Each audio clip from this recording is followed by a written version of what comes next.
Bu toza qon hisoblanmaydi. Oyoqda dimlanib qolgan qonlar hisoblanadi mana.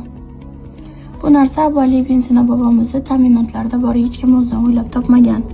Bosh og'riganda, qabziyat bo'lganda, bel og'riganda, belning nervlar qisganda, hayz kelmaganda yoki hayz buzilganda oyoqdan qon olish tavsiya berilgan.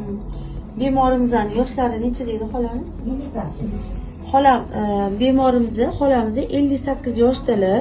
Tabiiyki, harom qon tanada yig'ilib qoladi. Hayz to'xtaganidan keyin mana shunaqa varikoz holatlari ko'payadi yosh o'tgandan keyin. Hech qanaqa xavfli joyi yo'q.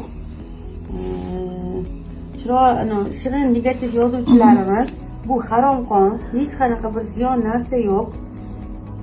Zastoylarni tozalab olib tashlaymiz.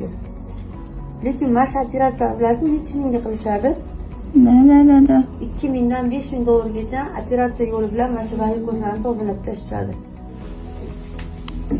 Chiqayotgan qonda rangini qaranglar, srazu ajralib qoladi bu. Zastoy. Uni obzor qilasiz, kameraga qarab ham obzor qilib bering. Hayt kelganini ko'rasiz. Amamizda qoni to'g'ri.